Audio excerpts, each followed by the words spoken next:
ఒకవైపున కాంట్రాక్టర్లకు సంబంధించి ఒక విచిత్రమైనటువంటి వార్త. ఇది మామూలుగా ఇదివరకు ఏమనేవాళ్ళు అంటే జగన్మోహన్ రెడ్డికి కాంట్రాక్టర్లు అందరూ జలక్కు ఒకసారి గుర్తు తెచ్చుకోండి. గత 5 ఏళ్లలో రాసుకొచ్చినట్టు ఈనాడు జ్యోతిలో రాసుకొచ్చింది. కాంట్రాక్టర్లు జగన్మోహన్ చూస్తే ఒప్పుకోరు, పట్టించుకోరు, అది ఇది అని రాసుకొచ్చారు. ఇప్పుడు మరి ఈ వార్తని ఏమనాలి అన్నటువంటిది చూడాల్సినటువంటి అంశం.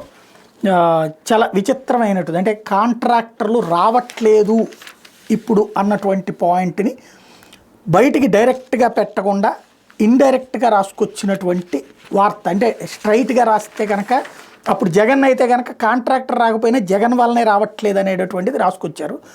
ఇప్పుడు రాసుకొచ్చినటువంటి వచ్చేటప్పటికి 5 నక్షత్రాలు రావాలంటే 13,000 కోట్లు కావాల్సిందే అన్నటువంటిది ఒకటి. ప్రభుత్వ బడుల్లో సదుపాయాల కల్పనకు ప్రతిపాదనలు పెండింగ్ పనుల పూర్తికి 3,000 కోట్లు అవసరం లాంటిది ఒక ఎత్తు. రెండో వైపున వచ్చేటప్పటికి ఈ కాంట్రాక్టర్లు వచ్చేటప్పటికి ఇబ్బంది పెడుతున్నారు ప్రభుత్వానికి సంబంధించి, ఏదైతే కావాల్సినటువంటి కోణంలో చెయ్యట్లేదు పనులు వాళ్ళు. ఇది స్పష్టంగా చెప్పాలంటే అంటే ఈ విద్యా వ్యవస్థ కాంట్రాక్టర్లు ఏం 13,000 కోట్లు కావాలంటున్నారు విద్యా వ్యవస్థ బాగు చేయడానికి. ఆ అంశం పక్కన పెడితే వ్యవసాయ పారిశ్రామిక వాణిజ్య గృహ వినియోగదారులకు సర్వీసులు మంజూరు చేసేందుకు 25,000 కిలోమీటర్ల విద్యుత్ తీగలు కొనుగోలు చేయాల్సి ఉందని దక్షిణ విద్యుత్ పంపిణీ సంస్థ సీఎండి సంతోష్రావు చెప్పారు. ఈ నేపథ్యంలో తూర్పు విద్యుత్ పంపిణీ సంస్థ పరిధిలో కిలోమీటర్ కండక్టర్కి 45,498 చొప్పున సరఫరా చేసిన గుత్తేదారులను సంప్రదించామన్నారు. 45 రోజుల్లో బిల్లులు చెల్లిస్తామని ఎన్పీడీసీఎల్ కూడా కండక్టర్ సరఫరా చేయాలని కోరినా వాళ్ళు ముందుకు రాలేదన్నారు. ఇలాంటి పరిస్థితుల్లోనే 20,000 కిలోమీటర్ల కండక్టర్ కొనుగోలుకి 2024 నవంబర్లో టెండర్లు పిలిచినట్టు చెప్పారు. విద్యుత్ తీగర్లో 32.5 కోట్ల అవినీతి శీర్షిక ఈనాడులో ఆదివారం ప్రచురితమైన కథనం మీద ఆయన వివరణ ఇచ్చారు. గుత్తేదారులు కిలోమీటర్కి 64,695 రూపాయలు చొప్పున బిడ్లో కోట్ చేశారు.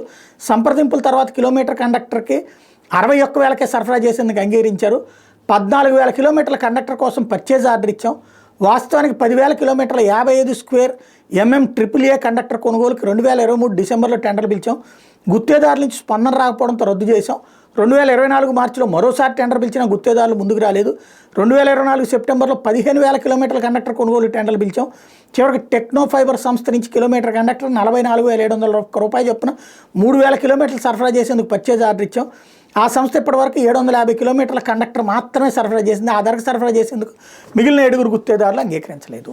ఇది అంటే ఎవరైతే కాంట్రాక్టర్లు ఇప్పుడు ఈ ప్రభుత్వం దగ్గరైనా సరే ఇబ్బంది పెడుతున్నారు. ఎందుకని రాష్ట్రం విభజన అప్పటి నుంచి కాంట్రాక్టర్లని ఫుట్బాల్ ఆడుకుంటున్నాయి ప్రభుత్వాలు. 100 రూపాయలతో మనం పని చేస్తే 120 రూపాయలు చేతికి వస్తుంది. ఒక 20 రూపాయలు లాభమని కాంట్రాక్టర్ అనుకుంటే దాంట్లో 15 రూపాయలు కమిషన్ అడుగుతున్నారు రాజకీయ పార్టీ. నెంబర్ 1. అది కూడా బిల్లులు ఎప్పుడు ఈ ఏడాది ఈ 100 రూపాయలు పెట్టి పనిచేస్తే 3 ఏళ్లకు వస్తుందో 4 ఏళ్లకు వస్తుందో తెలియదు. ఈ 4వ ఏడాదిలో ప్రభుత్వం దిగిపోయిందంటే ఈ బిల్లులు పెండింగ్.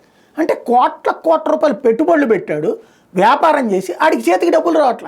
14 నుంచి తెలుగుదేశం ప్రభుత్వం ఉన్న అదే సమస్య వచ్చింది, వైసీపీ ప్రభుత్వం అదే సమస్య వచ్చింది, ఇప్పుడు వచ్చిన అదే సమస్య వస్తుంది. కాంట్రాక్ట్ కార్యకలాపాల్లో వ్యాపార కార్యకలాపాల్లో రాజకీయ జోక్యం ఎక్కువైపోయింది. మనవాడు కాంట్రాక్టర్గా ఉండాలి, వాడికైనా సరే సకాలంలో మనం బిల్లులు చెల్లించకూడదు. ఇలాంటి విచిత్రమైనటువంటి పరిస్థితుల వలన జరుగుతోంది. వార్త రాస్తే నికార్సుగా నిజాయితీగా నిబద్ధతతో రాస్తే అసలు నిజం అర్థమవుతుంది.